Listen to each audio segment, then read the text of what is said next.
Welcome everyone to Monday Morning Morons for August 12th, 2019. This week, let's begin with the words politically neutral.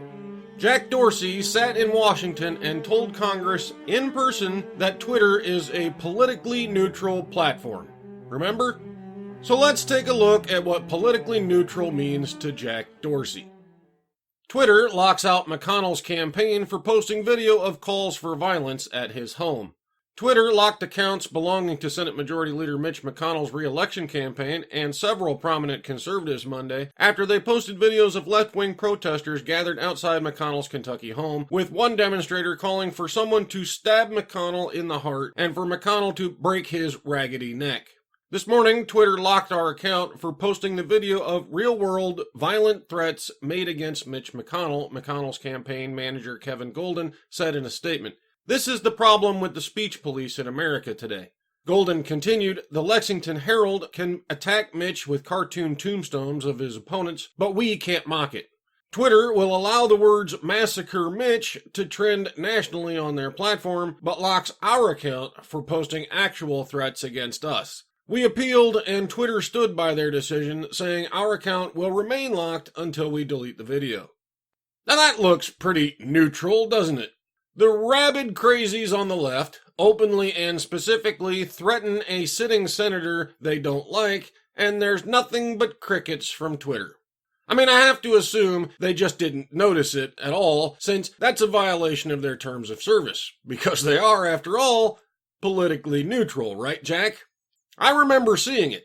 Massacre Mitch trended in the U.S. for 2 full days, and we all know Twitter doesn't curate the trending tab or anything, so obviously they just didn't notice all those TOS violations neatly filed under that convenient hashtag, right? But Mitch and his team posting video of the rabid left-wing mob outside his door violently threatening him? Oh, shit no! You can't put that on Twitter, McConnell. That is a violation of our terms of service. Bad Mitch. Certainly not how I define it, but that is what politically neutral means to Jack Dorsey and his staff at Twitter. What's next, Bob? 6th grader dragged out of class for saying gender-confused boy is a boy. Yep, we're way down the education ladder into 6th grade with this totalitarian ideological bullshit now. Use only the words we tell you to, Johnny. That's a good gender non-conforming zero. The school district claims he wasn't punished, but it dragged him out of class for the day and warned him not to correctly identify the biological sex of a classmate again. Oh no! We didn't punish him, we educated him, silly. Liberty Counsel said an Ohio school district backed down after the religious liberty law firm warned that it could not punish a 6th grader for disagreeing with classmates who said a boy with gender dysphoria was actually a girl. Well, that's weird. They back down when they're threatened with legal action for violating not only this kid's individual rights, but their own fucking policies regarding students' rights. Gosh! It's almost like they know perfectly well what they're doing is complete bullshit, huh? Now, this is a bit of a long article, so I'm not going to read you the whole thing. As always, it's linked below. You can read it all for yourself. But essentially what happened here was this. This kid, John, has been friends with this other kid, not named in the story, but referred to as Boy A. That's a little ironic, isn't it? Anyway, Boy A recently, as in just a few months ago, decided, all on his own I'm sure, to begin identifying as a girl. So, she, her, etc., preferred pronoun bullshit that we hear all the time anymore. So Boy A and a group of unnamed girls sit in an art class behind John and evidently routinely talk to Boy A about hormone therapy, castration, etc., and how he will become a girl. John here disagrees with them and says biological sex is set at birth. Actually at conception, but he's like 12, so I'll cut him some slack there. And asserts that surgery and hormone therapy will not change that. Now, John is scientifically correct. These things may change the way you look. They may change the way you sound. They may change the way you present yourself. but it does not, will not, and cannot change your DNA. You are still biologically a male, whether you pretend to be one or not. So John is correct. However, the teacher overheard John saying this. Amazing how the teacher only overhears what the teacher apparently wants to overhear, isn't it? So now John is in trouble for bullying boy A. Now remember, John has done absolutely nothing here except assert scientific fact. He hasn't made fun of boy A. He hasn't threatened boy A in any way. He simply stated a scientific fact. And for that, he was yanked out of class, publicly embarrassed in front of his peers, and told repeatedly there will be consequences if he does not refer to boy A as a girl. And that, ladies and gentlemen, is what the school says is not punishment. Makes me rather curious what this principal would consider punishment. Does it involve, like, bamboo shoots and rubber mallets by chance? And while we're on the subject of the word Gestapo, Princeton professor using term illegal immigrant sets the stage for mass shootings. Yes. And calling people who break the law criminals is directly responsible for genocide. A Princeton University professor suggested that those who use the phrase illegal immigrant lay the groundwork for mass shootings. What does it mean to have a discourse in which people are dehumanized? Princeton University professor Eddie Glaude said, appearing Sunday on NBC's Meet the Press to comment on the El Paso, Texas shooting, according to Newsbusters. The term illegal immigrant places that person outside of a certain kind of sense of empathy and decency. You set the stage for people who are even more on the extreme to act violently, Glaude said, referring to the use of this term, as well as ones like infestation. And this is what passes as smart people these days. Really? Let me ask you a question, Professor. Just from a really rather simple deduction here, but you can't be an illegal immigrant if you're not a person, can you? So, who is dehumanizing them in this conversation? I mean, I'm over here calling them illegal immigrants because they are people who chose an action that is illegal. Nothing dehumanizing about that.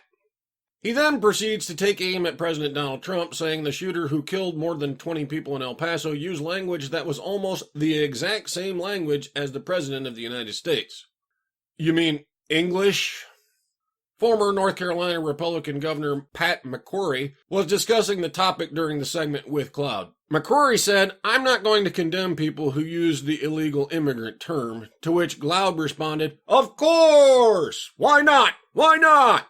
We have a series of laws on the books against illegal immigration," McCrory started, according to the Newsbusters transcription of the rest of the interview. "If we get rid of those laws, why don't we just open up?" "No human being is illegal," Cloud interjected. First, notice how Professor Moron here won't let McCrory speak. Now, it's just an observation here, but I generally find that in a debate format, the person who simply can't shut the fuck up and let the other person talk is usually the person who's scared because they're wrong, and they know it. Second, no human is illegal is a serious non-talking point. All it does is bring the conversation to a screeching halt. It adds absolutely nothing meaningful to the conversation, because when you say that stupid shit, we're no longer having the same discussion. You've diverged into moral judgments about a person's worth and are pretending that we are saying they have none, while we are still trying to discuss the legality of their residence within a sovereign nation. You're pretending to stand upon some moral high ground and lecture us about compassion for a thing we haven't said, don't believe, and are not arguing about. In other words, you're wrong. You know you're wrong. You know you can't defend the stupid shit you just said, so you've moved the goalpost, built yourself a straw man, and now want to pretend we didn't notice that you're trying to shove us inside it. Well, sorry, Mr. Smart Guy, but we noticed. And we're not playing that stupid fucking game. I'm not going to play the part of the Nazi in this little fiction of yours just so you can imagine yourself a hero. You can either argue with me or the fictional characters in your head. You don't get both. Okay, Bob. Enough of Dr. Dipshit here. Toxic time. North Carolina toddler rescued in Texas human trafficking bust after mom handed child off to a pimp. A North Carolina girl who had been missing since early July was found alive in Texas on Friday in the hands of alleged human traffickers, police said. Aubriana Recinos, 4, and her mother, Carmen Lowe, 23, of Fayetteville, North Carolina, were reported missing July 8th. Fayetteville police issued an endangered child warning after receiving information that Lowe had left the state with her young daughter, a direct violation of court-ordered child custody agreement. The 4-year-old was reunited with her father, Mario Recinos, Friday after authorities raided a home in Louisville, Texas, Fayetteville's WNCN-TV reported. The residence had been under FBI investigation as the center of a large-scale human trafficking ring, police said. The child was pretty much given to a pimp, an associate of a pimp, or family of the pimp for keeping, Ramirez said, as the girl's mother was not at the home and was arrested in a different state the day before. Several other children were rescued from the alleged human traffickers. Lowe was arrested Thursday in New Orleans after being served a warrant for a felony custody order violation, the TV station reported. The FBI tracked her cell phone and credit card records to find her location. As of Friday morning, Lowe was also charged with prostitution, theft under $100, and having an out-of-state warrant and was being held in Orleans Parish Jail. Authorities believe Lowe traveled to New Jersey and possibly Texas before ending up in New Orleans. Ramirez said investigators are unsure at this time where Lowe handed her daughter off to the alleged human traffickers after the two left North Carolina. Aubriana Recinos is expected to travel back to North Carolina with her father. It is unclear if the child was harmed in any way. Local news filmed the girl smiling and appearing to be healthy in the arms of her father on Friday morning. And who do we blame for all this, ladies and gentlemen? That's right, men. I will also accept society, patriarchy, or male privilege if you had any of those. Because if it weren't for toxic men, there wouldn't be any pimps or sex traffickers for her to have given her child to in the first place, now would there? All right, Bob, funny time. And it better be funny this week.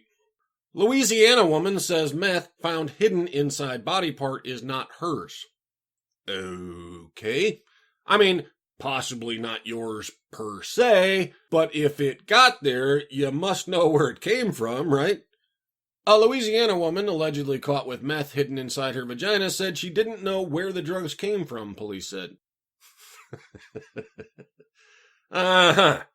So, it's not mine, and I've no idea where it came from. Honest, officer, it's weird, but there's just random shit shoved inside me all the time, and I've no idea how any of it gets there.